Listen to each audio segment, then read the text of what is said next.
Lightweight panelized operation. Okay, we're going to work off of a beam over here. Then you guys are going to transition off purlin with Steve. Okay, off beam, some people call with construction. Off purlin, some people call against construction. The terms with and against construction we like to use for conventional construction. Off beam, off purlin, we like to use for our panelized roofs. Okay, because that's what you're standing on, that's what you're working off of. So again, we're going to do an off beam operation. When you have one saw on a roof, off beam is going to be a quicker, safer technique than you do off purlin. The disadvantage is going to be your beam spacing. Okay, your beams may not necessarily be where you want your hole. It's a quicker technique because I'm trying to cut a minimum size 16 by 4 or 8 by 8 hole on this roof. Okay. If I'm working off of a beam, I'm cutting 2 large louvers. If I'm working off of a purlin, I'm cutting 4 smaller louvers. So there's more cuts ultimately on a off purlin operation. However, when you throw that second saw in, like we will tomorrow, off purlin's the way to go for your offensive hole. Okay, and you guys will see that when we walk through the operation tomorrow. Good?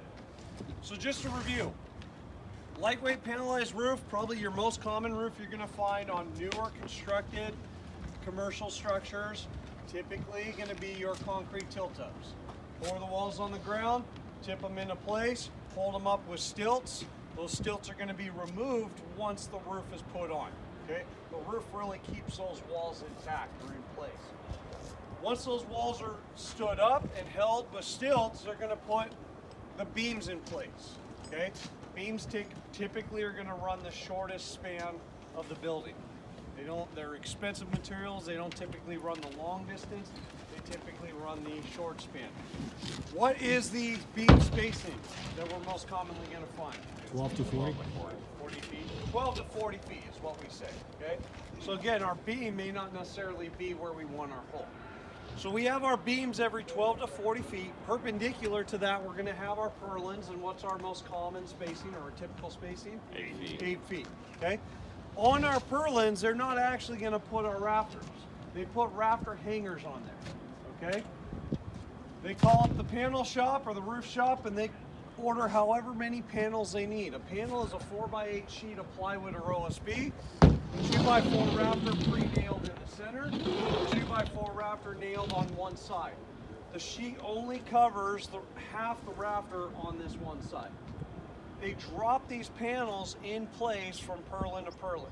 Okay, that's how we get our 24 inches on center typically. Middle to edge of this sheet is 2 feet, 24 inches. That's how it gets its name. Lightweight panelized, lightweight because we're dealing with 2x4s.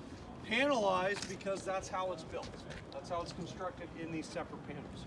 With that in mind, when we're operating on these roofs, I don't want to be stepping mid-panel. I don't want to be stepping anywhere on this roof other than my beams, purlins, and my perimeter. Okay? When we're up here and you guys are doing your operation, we're really going to harp on your handwork and your footwork. So a couple of you guys may step off a little bit or step forward a little bit. If we just tap you on the leg, you don't have to stop. Just know you're probably stepping off and reposition your feet. Good? When we're operating on any commercial structure, ideally what we want to try and do, ladder the involved or uninvolved area, work